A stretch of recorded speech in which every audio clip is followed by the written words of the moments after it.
All right, hey everyone, welcome back. It is time once again to check out the best looking games coming in the upcoming month, this time for the month of May. Here we go. Kicking things off is V Rising. After nearly 2 years in early access, this vampire-themed open-world multiplayer survival game is ready for its full 1.0 release. The game got off to one heck of a start, I would say. I was quite impressed with its initial offerings back in 2022, and I'm very excited to see all of the changes and additions that have been made over these past couple of years. Beyond including all the fundamentals seen in most survival games, like gathering resources to craft gear, tools, and build a base, V Rising also has a few other notable standout features. It plays like an action MOBA with snappy, skill-based combat. In fact, the developer, Stunlock Studios, is best known for their highly competitive, combat-focused games with both Bloodline Champions and Battlerite. They've taken that formula and now brought it into the open-world survival genre. While also adding the whole vampire element on top, you play as a newly awakened vampire, stripped of your power, venturing out into a gothic open world. You must build up your strength, doing the whole gathering and crafting stuff, while also navigating all sorts of threats like holy warriors, deadly creatures, bandits, vampire hunters, the sun, garlic, and even other people should you choose to play on a PvP server. Given that you're a vampire, you can suck the blood of NPCs, and depending on their blood type, will be granted a variety of special passive buffs, and then beyond heading out into the wilderness, taking out enemy camps, and hunting down bosses that reward new abilities, you're also going to be spending some time building and maintaining your very own vampire castle, complete with coffins, blood refineries, and thralls who are there to do your bidding. So last year in 2023, they released the Gloomrot update. This brought a world revamp with expansions and improvements to existing biomes, as well as the addition of the Gloomrot region. There were weather hazards like the choking mist, deadly lightning, and gale force winds, trading hubs where you can exchange coin for goods with NPC merchants, building updates that let you build multi-level castles and new stations. There were 13 new bosses, 30 new enemy types, improved magic with the inclusion of the Storm Magic School, and brand new weapons with the Greatsword dual pistols and the introduction of legendaries. And then next week with the 1.0 launch, they've got another big round of changes, improvements, and additions coming as well. There's the new zone of Ruins of Mortium, an endgame region full of Dracula's Legion. Speaking of which, new enemy types, the Draculan, these fearsome monstrosities that inhabit Mortium and can also be found scattered throughout the world. You'll face off against Dracula himself, as well as his generals, and even the legendary vampire hunter Simon Belmont. Their new world events called Conflict Zones found in Mortium. You will battle Draculan, capture rifts, and then fight shadow versions of bosses to earn exclusive resources. There are cargo travelers, caravans that carry valuable goods on major roads that can be captured. They've improved the magic system. It is more versatile than ever. You can now unlock spells in whatever order suits your playstyle, and they've added new clan spells with passive bonuses. The new weapons of bows and whips were added. There are new unique weapons and ancestral upgrades. They've added spider form that lets you bury underground to hide from enemies. There's a new tier of armor and equipment, a castle relocation system to move your plot. You can forge advanced stations for massively increased speeds. There's been a lot of UI and UX improvements, and they've even added gamepad support. Gotta say, I really enjoyed the early access launch of this game, and in the 2 years since, it seems like they've added quite a lot of new content, features, and quality of life changes. Suffice it to say, I am pumped to jump back in. V Rising is leaving early access and officially launching into 1.0 on May the 8th. It is first coming to PC via Steam, with a PlayStation release planned for later in the year. Diablo IV is getting a pretty big update this month with the release of Season 4, Loot Reborn. As the name implies, this brings a massive update to the game's loot, but also adds new content as well. Some of the bigger changes include a new endgame system called the Pit. This is supposedly similar in structure to Diablo 3's Greater Rifts. They will have you running through dungeons as fast as possible with a boss at the end. No loot drops at all until you have finished a run, so the whole thing is about zooming and clearing as quick as possible because there's nothing for you to pick up en route. The faster you go, the more loot you will receive, and this loot will include materials for the new tempering and masterworking systems. So tempering lets you add 2 additional affixes to an item, where masterworking lets you upgrade an item up to 12 times with every 4 upgrades, granting a huge boost to 1 affix. They're also changing loot distribution distribution a bit, reducing the number of drops but increasing the quality. So you're going to be getting less junk to filter through, fewer drops with bad stats. They've removed many kind of useless and conditional stats, things like 10% bonus damage to non-injured elites every other Wednesday, that kind of garbage. That is gone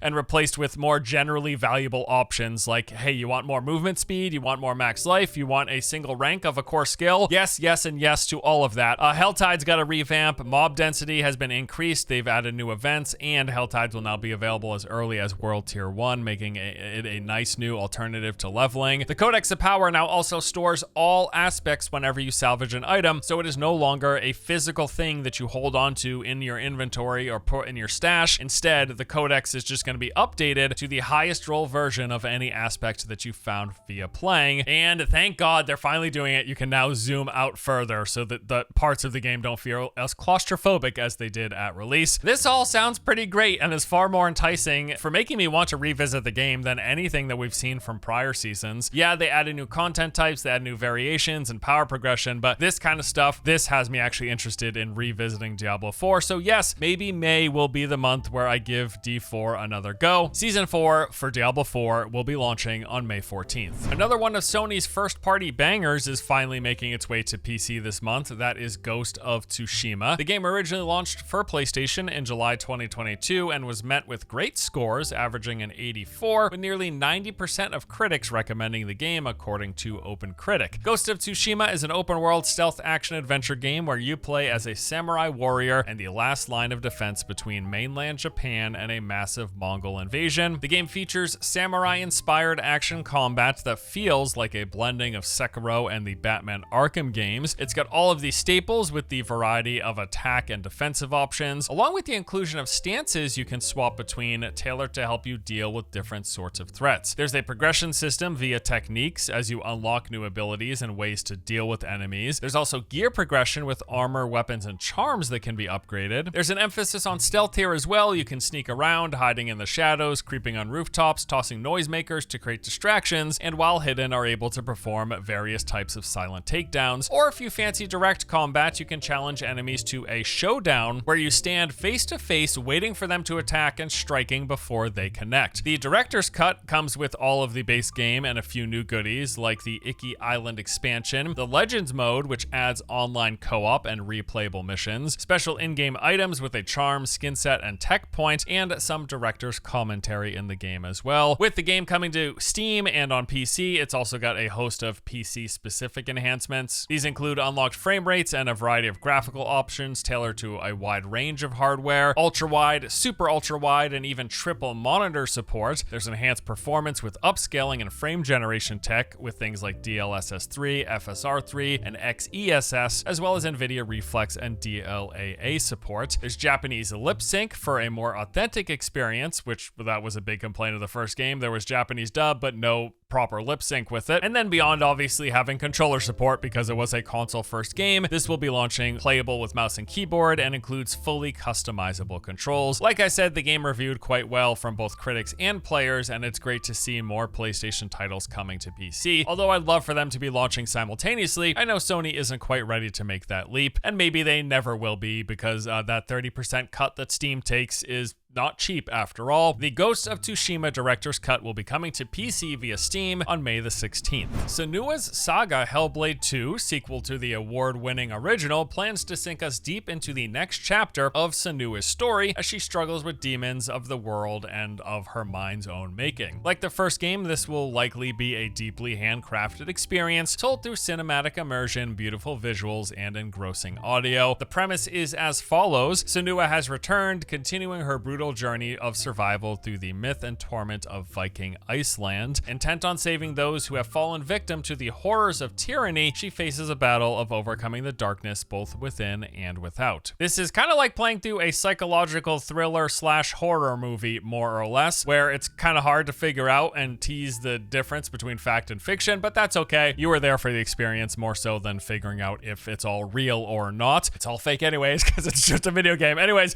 in terms of gameplay, Hellblade 2 is still a third-person action game like its predecessor. It has been said that Ninja Theory has reworked gameplay with a greater emphasis on combat, although what this actually means has yet to be clarified. But in an interview with Vandal, combat designer Juan Fernandez explained that Ninja Theory was raising the bar with respects to combat, noting that the first game was developed by fewer than 20 people. Ninja Theory has drastically scaled up production efforts for the sequel, and as a result, we should expect combat in Hellblade 2 to have a lot more depth and for enemies to be more varied. Senua's Saga Hellblade 2 is coming to PC and Xbox on May 21st. Vigor is a third-person extraction shooter set in post-war Norway. It originally released for Xbox back in 2019 and is now making its way over to PC. Although it's coming to early access, oddly enough. This is strange for a 5-year-old game, but maybe not so strange considering the reviews for it were pretty mild, averaging around a 60 on both Open and Metacritic. That said, it has been 5 years, and yes, they are launching into early access, so maybe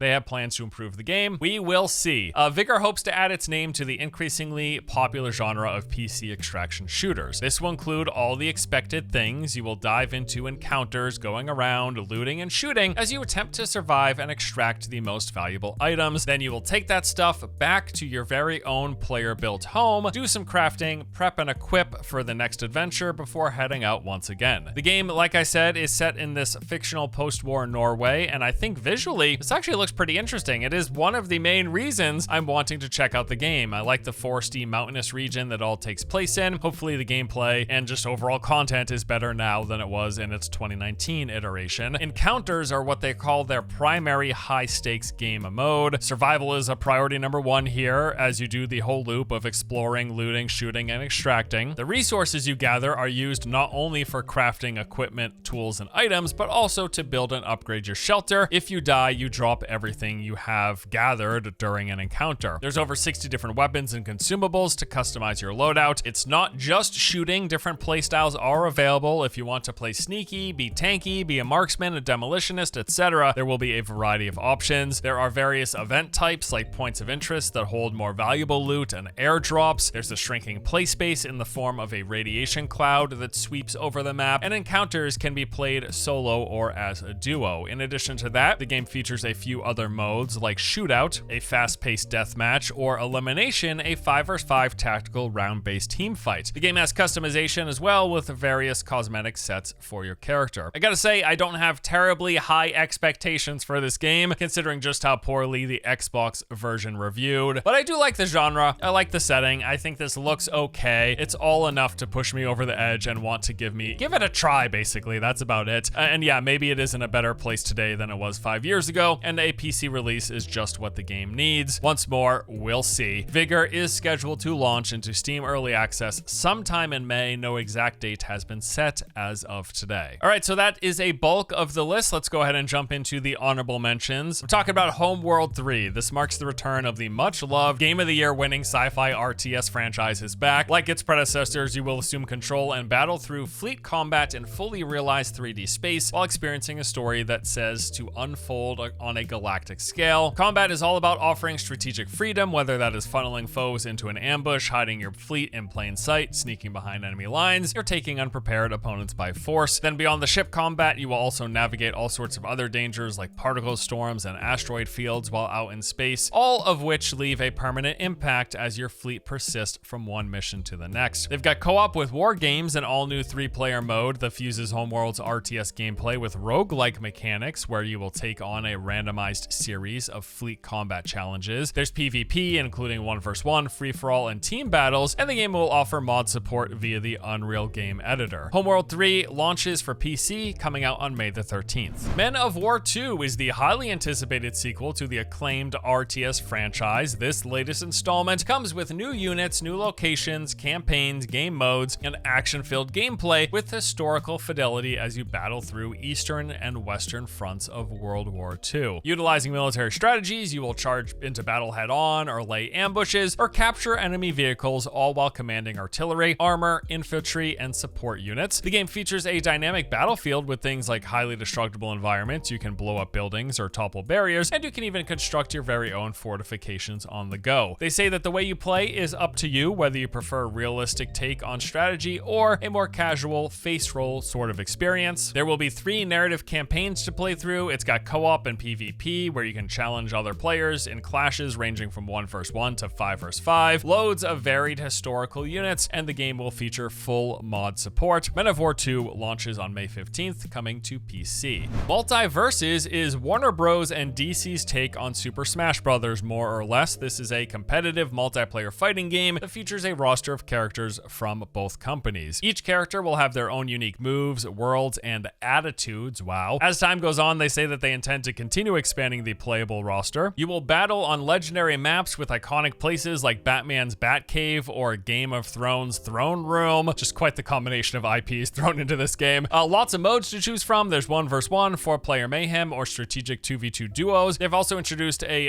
PvE mode designed for solo or co-op play, and the developers promising regular content updates. This includes new characters, new maps, new modes, and ongoing quality improvements. Multiversus will be launching on May 28th for PC, PlayStation, and Xbox. All right, so those are the games coming out this month or updates, but we've also got a couple of beta tests I want you to know about. First up is the First Descendant. This has a short beta planned for later this month. This is the third-person shared world looter shooter from Nexon. The game features a bunch of really cool classes, which is probably my favorite thing about it, but there's also a semi-open world to explore, sort of like Destiny. There's repeatable missions to grind, tons of endgame bosses to fight, all in service of getting cool loot and unlocking new characters. It's really the sort of game that is typically my guilty pleasure. However, I've played 2 playtests thus far, and while there are aspects of the First Descendant that I enjoy, that like there are things I think it does well, the gameplay, the movement, the class design, the boss battles are all decent to actually good. But unfortunately, overall, I found the total package a little underwhelming. From what I played before, the game had a ton of rough edges with things like animation, sounds, and voice acting all needing work. I thought mission design and pacing was frankly just pretty boring. Tons of downtime and standing around when I should be engaged in action or just doing anything other than standing still for 30 straight seconds. And the world also felt stiff and lifeless, with literally nothing dynamic occurring at all. You could just walk around in the open world space for 10 straight minutes and nothing would happen. They just need to fill this out a bit. But all of that could change, right? Because the game is still in development. It is going through testing.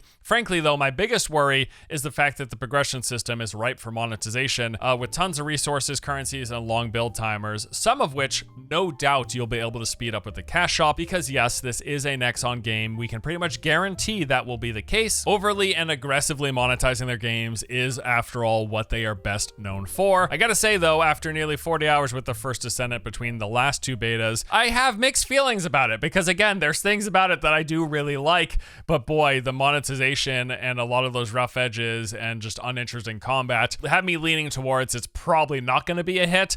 But hey, it's still in development. And it's not released yet, so maybe things can change and maybe they can turn things around, the things that I dislike about it. Although we can still pretty much guarantee the monetization will probably be crap. You can find out for yourself and check out the game, as there's an open beta taking place on May the 25th and the 26th. There's also a beta coming for Corepunk. We had this on last month's list, however, they pushed the test back over a month and it's now happening at the end of May. After what I would consider a bit of a bare bones initial test, Corepunk is back looking to show how they've improved. The developers say they've taken a lot of feedback from the last test, doing things like speeding up progression, especially the grind to level 5, and increasing the number and rarity of resources that you get from gathering. They've also added a lot of quality of life features, like moving vendors around and refining the quest system to make the experience more streamlined. All around, from what they've showcased in a recent update, it does seem like they were receptive to feedback and are implementing changes based on what was said, which is good, because we did enjoy the combat in the first test. The game felt good to play. There were just a few larger issues bogging the experience down, so I am hopeful that they have made meaningful improvements and that the play experience gets better all around. Corepunk's second alpha is scheduled to begin on May 27th. It will be lasting up until June the 2nd. You can register to enter over on the official website. And that is gonna do it for this month's list. It is a little light month, but there's still plenty in here that I'm looking forward to. Some new games that I want to check out, some updates like V Rising 1.0. Ghost of Tsushima seems really awesome. I will play Vigor, although I'm not expecting much. And you know what? Yes, I'm probably going to revisit Diablo IV finally. It's about time. I'm looking forward to seeing how the game has progressed it's been almost a year now, right? Like, it's been a while. And then, yeah, we got a couple betas. So yeah, there's some stuff here. It's a lighter month in terms of the number, but there's definitely some things here that I'm going to play that will keep me busy. Stay tuned for coverage and maybe some more streams this month. I'd like to do that. Yeah, I'd like to do that. All right, that is going to do it. Thank you as always for watching. Hope you enjoyed the vid. I'll see you guys next time. Take it easy.